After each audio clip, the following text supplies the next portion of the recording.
ನಮಸ್ಕಾರ ಹುಡುಗರೇ ಹುಡುಗಿಯರೇ, ಇದು ರೋಹನ್. ನಾನು ಅಜ್ಮೀರ್ ರಾಜಸ್ಥಾನಕ್ಕೆ ಸೇರಿದವನು. ಪ್ರಸ್ತುತ ನಾನು ದೆಹಲಿಯಲ್ಲಿ ವಾಸಿಸುತ್ತಿದ್ದೇನೆ ಮತ್ತು ಪ್ರತಿಷ್ಠಿತ ಕಂಪನಿಯಲ್ಲಿ ಕೆಲಸ ಮಾಡುತ್ತಿದ್ದೇನೆ.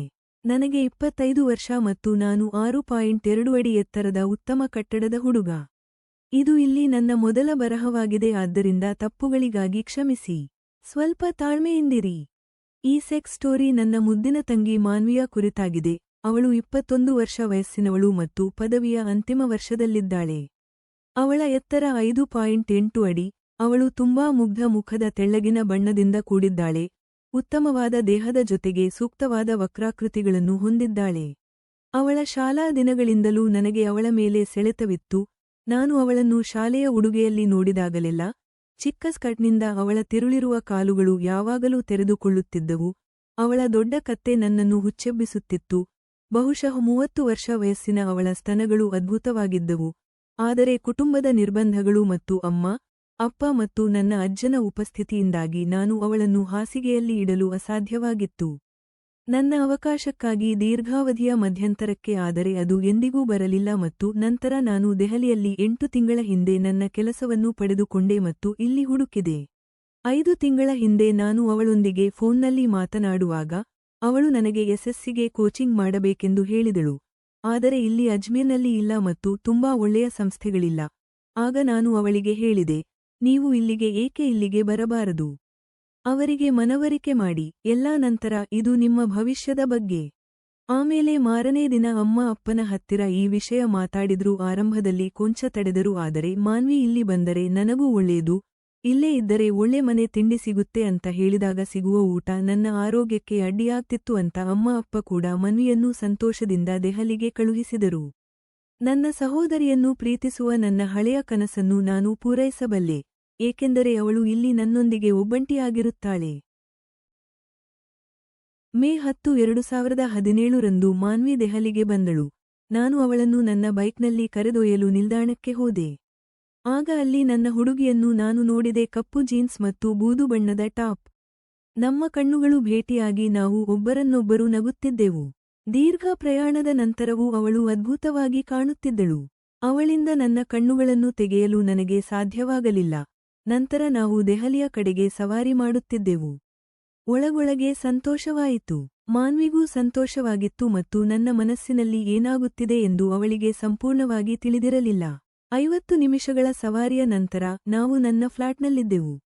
ಅದು 2 BHK ಫ್ಲಾಟ್. ನಾನು ಮಾನ್ವಿಗೆ ಅವಳ ಕೋಣೆಯನ್ನು ತೋರಿಸಿದೆ ಮತ್ತು ಅವಳಿಗೆ ಇಂದು ವಿಶ್ರಾಂತಿ ತೆಗೆದುಕೊಳ್ಳೋಣ ಮತ್ತು ನಾವು ಮರುದಿನ ಕೋಚಿಂಗ್ ಇನ್ಸ್ಟಿಟ್ಯೂಟ್ಗೆ ಹೋಗೋಣ ಎಂದು ಹೇಳಿದೆ. ನಂತರ ನಾನು ಅವಳಿಗೆ ಸ್ವಲ್ಪ ಆಹಾರ ತರಲು ಹೊರಗೆ ಹೋದೆ. ಸುಮಾರು 30 ನಿಮಿಷಗಳ ನಂತರ ನಾನು ನಮ್ಮಿಬ್ಬರಿಗೂ ಆಹಾರದೊಂದಿಗೆ ಹಿಂತಿರುಗಿ 9 ಗಂಟೆಗೆ ನಾನು ನನ್ನ ಆಫೀಸ್ಗೆ ಹೋದೆ. ನಾನು ಆಫೀಸ್ನಲ್ಲಿ ಎಲ್ಲಾ ಸಮಯದಲ್ಲೂ ಅವಳ ಬಗ್ಗೆ ಯೋಚಿಸುತ್ತಿದ್ದೆ. ಯಾವುದೂ ನನ್ನ ಮನಸ್ಸಿಗೆ ಬರಲಿಲ್ಲ. ಇಡೀ ದಿನ ಅವಳ ಬಗ್ಗೆಯೇ ಯೋಚಿಸುತ್ತಾ ಕಳೆಯಿತು. ಕಚೇರಿ ಕೆಲಸದಲ್ಲಿ ಅರ್ಜಿ ಹಾಕಲು ಸಾಧ್ಯವಾಗಲಿಲ್ಲ. ಸಂಜೆ 8 ಗಂಟೆಗೆ ವಾಪಸ್ಸಾದೆ. ನಂತರ ಸ್ವಲ್ಪ ಹೊತ್ತು ಮಾತನಾಡಿ ರಾತ್ರಿ ಊಟ ಮಾಡಿ ಒಬ್ಬರಿಗೊಬ್ಬರು ಗುಡ್ನೈಟ್ ಹೇಳುತ್ತಾ ನಮ್ಮ ರೂಮಿಗೆ ಹೋದೆವು. ಮರುದಿನ ಅವಳನ್ನು ಕೋಚಿಂಗ್ ಸೆಂಟರ್ಗೆ ಸೇರಿಸಲು ಹೊರಟಿದ್ದೆ. ಅಡ್ಮಿಷನ್ನ ಎಲ್ಲಾ ಔಪಚಾರಿಕತೆಗಳನ್ನು ಮಧ್ಯಾಹ್ನ 2 ಗಂಟೆಗೆ ಮುಗಿಸಿ ನಂತರ ನಾವು ಒಟ್ಟಿಗೆ ರೆಸ್ಟೋರೆಂಟ್ನಲ್ಲಿ ಊಟ ಮಾಡಿ ನಂತರ ನಾವು ಚಲನಚಿತ್ರಕ್ಕೆ ಹೋದೆವು ಮತ್ತು ರಾತ್ರಿ 8 ಗಂಟೆಗೆ ನಾವು ನಮ್ಮ ಫ್ಲಾಟ್ಗೆ ಹಿಂತಿರುಗಿದೆವು. ಆ ದಿನ ನಿಜವಾಗಿ ಏನೂ ಆಗಲಿಲ್ಲ, ಆದರೆ ನಾನು ಅವಳೊಂದಿಗೆ ಚೆನ್ನಾಗಿ ಸಮಯ ಕಳೆಯಲು ಸಂತೋಷಪಟ್ಟೆ. ನಾನು ಅವಳೊಂದಿಗೆ ಮಲಗಲು ಆತುರಪಡಲಿಲ್ಲ. ಮೇ 20 ಆಗಿತ್ತು. ಅವಳ ತರಗತಿಯ ಮೊದಲ ದಿನ. ನಾನು ಹೊರಡುವ ಮುನ್ನ ಅವಳಿಗೆ ಹೇಳಿದ್ದೆ, ಮಾನ್ವಿ ಗಟ್ಟಿಯಾಗಲು ಪ್ರಯತ್ನಿಸುತ್ತಾಳೆ. ಈ ಊರು ನಿನಗೆ ಹೊಸದು. ಯಾವುದಕ್ಕೂ ಟೆನ್ಷನ್ ಮಾಡಿಕೊಳ್ಳಬೇಡ. ನಿಮ್ಮ ಗುರಿಯತ್ತ ಗಮನಹರಿಸಿ. ಯಾವುದಾದರೂ ಸಮಸ್ಯೆ ಎದುರಾದರೆ ನನಗೆ ಹೇಳುವಲ್ಲಿ ನಿಮಗಾಗಿ. ಅವಳು ನನ್ನನ್ನು ನೋಡಿ ಮುಗುಳ್ನಗುತ್ತಾ ಸರಿ ಅಣ್ಣ, ನಾನು ನಿನ್ನನ್ನು ಎಲ್ಲದರೊಂದಿಗೆ ಅಪ್ಡೇಟ್ ಮಾಡುತ್ತೇನೆ ಎಂದು ಹೇಳಿ ನಂತರ ನನ್ನನ್ನು ಬಿಗಿಯಾಗಿ ತಬ್ಬಿಕೊಂಡೆವು. ನಾವು ಒಬ್ಬರನ್ನೊಬ್ಬರು ತಬ್ಬಿಕೊಂಡೆವು. ಇದು ಮೊದಲ ಬಾರಿಗೆ. ಅವಳ ಆ ದೊಡ್ಡ ಸ್ತನಗಳು ನನ್ನ ಎದೆಯ ಮೇಲೆ ಒತ್ತಿದವು ಮತ್ತು ನಾನು ಮೋಡದ ಒಂಬತ್ತಿನಲ್ಲಿದ್ದೆ. ಇದು ನನಗೆ ಅದ್ಭುತವಾದ ಭಾವನೆಯಾಗಿದೆ. ನಾನು ಆ ಕ್ಷಣವನ್ನು ಆನಂದಿಸುತ್ತಿದ್ದೆ ಮತ್ತು ಅವಳನ್ನು ಬಿಡಲು ಬಯಸುವುದಿಲ್ಲ, ಆದರೆ ಕೆಲವು 5 ಸೆಕೆಂಡುಗಳ ನಂತರ ನಾವು ಬೇರ್ಪಟ್ಟಿದ್ದೇವೆ. ಆಮೇಲೆ ಅವಳ ತರಗತಿಗೆ ಹೋದಳು. ಹಲವು ದಿನಗಳು ಹೀಗೆ ಕಳೆದವು. ಆ ದಿನದ ನಂತರ ನಾವು ಅನೇಕ ಬಾರಿ ತಬ್ಬಿಕೊಂಡೆವು. ಕೆಲವೊಮ್ಮೆ ನಾನು ಅವಳ ಹಣೆಗೆ ಮುತ್ತಿಟ್ಟಿದ್ದೆವು, ಆದರೆ ನಮ್ಮ ನಡುವೆ ನಾಟಕೀಯವಾದದ್ದೇನೂ ನಡೆಯಲಿಲ್ಲ. ಪ್ರತಿದಿನವೂ ನಾನು ಹತಾಶನಾಗುತ್ತಿದ್ದೆ, ಆದರೆ ಎಲ್ಲಾ ಒಳ್ಳೆಯ ಕೆಲಸಗಳನ್ನು ಹಾಳುಮಾಡಲು ಯಾವುದೋ ಮೂರ್ಖತನವನ್ನೂ ಮಾಡಲಿಲ್ಲ. ಈಗ ನಾವಿಬ್ಬರೂ ಒಳ್ಳೆ ಗೆಳೆಯರಾಗಿದ್ದೆವು. ಈ ನಡುವೆ ನಾವು ಆಗಾಗ ಸಿನಿಮಾ ಅಂಗಡಿಗೆ ಹೋಗುತ್ತಿದ್ದೆವು. ಬೈಕು ಅವಳು ನನ್ನನ್ನು ಹಿಂಬದಿಯಿಂದ ಬಿಗಿಯಾಗಿ ಹಿಡಿದಿದ್ದಳು. ಈಗ ನಾವು ಪರಸ್ಪರ ಹತ್ತಿರವಾಗಿದ್ದೇವೆ. ನನ್ನ ತಂಗಿ ನನ್ನ ಜೊತೆಗಿದ್ದು 1.5 ತಿಂಗಳಾಗಿತ್ತು. ಅಂದು ಭಾನುವಾರ ಬೆಳಿಗ್ಗೆ 8 ಗಂಟೆಗೆ ಎದ್ದೆ. ಮಾನ್ವಿಯನ್ನು ಅಡುಗೆಮನೆಯಲ್ಲಿ ನೋಡಿದೆ. ಅವಳು ನೀಲಿ ಶಾರ್ಟ್ಸ್ ಮತ್ತು ಕಪ್ಪು ಶಾವಿಗೆ ಟಾಪ್ ಹಾಕಿದ್ದಳು. ಹಿಂದಿನ ಅವಳ ನೋಟ ನನಗೆ ಗೂಸ್ಬಂಪ್ಗಳನ್ನು ನೀಡುತ್ತಿತ್ತು.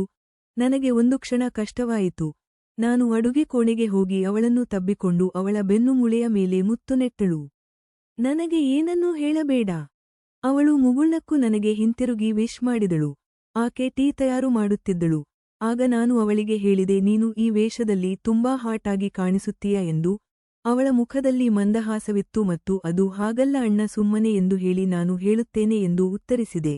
ಅವಳು ಮತ್ತೆ ಮುಗುಳ್ನಕ್ಕು ನನಗೂ ಟೀ ಕೊಡಲು ಶುರುಮಾಡಿದಳು. ಅವಳ ಆಸ್ತಿಯ ನೋಟ. ನಾನು ಅವಳಿಗೆ, ಮಾನ್ವಿ, ಇಂದು ಫ್ಲಾಟ್ ಅನ್ನು ಸ್ವಚ್ಛಗೊಳಿಸೋಣ ಎಂದು ಹೇಳಿದೆ. ಅವಳು ಇದನ್ನು ನನ್ನೊಂದಿಗೆ ಒಪ್ಪಿಕೊಂಡಳು ಮತ್ತು ಚಹಾವನ್ನು ತೆಗೆದುಕೊಂಡ ನಂತರ ನಾವು ನಮ್ಮ ಫ್ಲಾಟ್ ಅನ್ನು ಸ್ವಚ್ಛಗೊಳಿಸಲು ಪ್ರಾರಂಭಿಸಿದೆವು. ನಾನು ನನ್ನ ರೂಮ್ ಕ್ಲೀನ್ ಮಾಡ್ತೀನಿ, ನೀನೇ ಕ್ಲೀನ್ ಮಾಡ್ತೀವಿ, ಅಡುಗೆ ಮನೆ ಹಾಲ್ ಕ್ಲೀನ್ ಮಾಡ್ತೇವೆ ಅಂತ ಹೇಳಿದ್ದೆ. ಅವಳು ಅದಕ್ಕೆ ಒಪ್ಪಿಗೆ ಕೊಟ್ಟೆವು. ನಾವು ನಮ್ಮ ರೂಮಿಗೆ ಹೋಗಿ ಪ್ರಾಕ್ಟೀಸ್ ಶುರು ಮಾಡಿದೆವು. 10 ನಿಮಿಷದ ನಂತರ ಬ್ರೋ ಪ್ಲೀಸ್ ಇಲ್ಲಿ ಬಾ ಎಂದು ಕೂಗಿದಳು. ನಾನು ಅವಳ ಕೋಣೆಗೆ ಹೋದೆ. ಅವಳು ಗೋಡೆಯ ಮೂಲೆಯಲ್ಲಿದ್ದ ಧೂಳನ್ನು ಸ್ವಚ್ಛಗೊಳಿಸಲು ಪ್ರಯತ್ನಿಸುತ್ತಿದ್ದಳು. ಅವಳ ಕೋಣೆಯಲ್ಲಿ ಮಲ. ನಾನು ನಿನ್ನನ್ನು ಮೇಲಕ್ಕೆ ಎತ್ತುತ್ತಿದ್ದೇನೆ ಮತ್ತು ನೀವು ಅದನ್ನು ಸ್ವಚ್ಛಗೊಳಿಸಲು ಪ್ರಯತ್ನಿಸಬೇಕು ಎಂದು ನಾನು ಅವಳಿಗೆ ಹೇಳಿದೆ. ಅವಳು ನಗುವಿನೊಂದಿಗೆ ಒಪ್ಪಿಗೆ ಸೂಚಿಸಿದಳು. ನಾನು ಅವಳ ತೊಡೆಗಳನ್ನು ಅವಳ ಶಾರ್ಟ್ಸ್ ಅಡಿಯಲ್ಲಿ ಹಿಡಿದು ಮೇಲಕ್ಕೆ ಎತ್ತಿದೆ. ಇದು ಅದ್ಭುತ ಭಾವನೆ ಸ್ನೇಹಿತರೆ. ಅವಳ ಪುಸಿ ಮತ್ತು ನನ್ನ ತುಟಿಗಳ ನಡುವಿನ ಅಂತರವು 10 ಇಂಚುಗಳಿಗಿಂತ ಕಡಿಮೆ ಇತ್ತು. ನಂತರ ಅವಳ ಶಾರ್ಟ್ಸ್ ಅನ್ನು ಕೆಳಕ್ಕೆ ಎಳೆದು ಅವಳ ಪುಸಿಯನ್ನು ಹೀರುವ ಭಾವನೆ ಬಂದಿತು. ಆದರೆ ಇನ್ನೂ ನನಗೆ ಹಾಗೆ ಮಾಡಲು ಧೈರ್ಯವಿಲ್ಲ. ನನ್ನಡೀಕಾ ಕ್ಷಣದಲ್ಲಿ ತುಂಬಾ ಕಠಿಣವಾಗಿತ್ತು.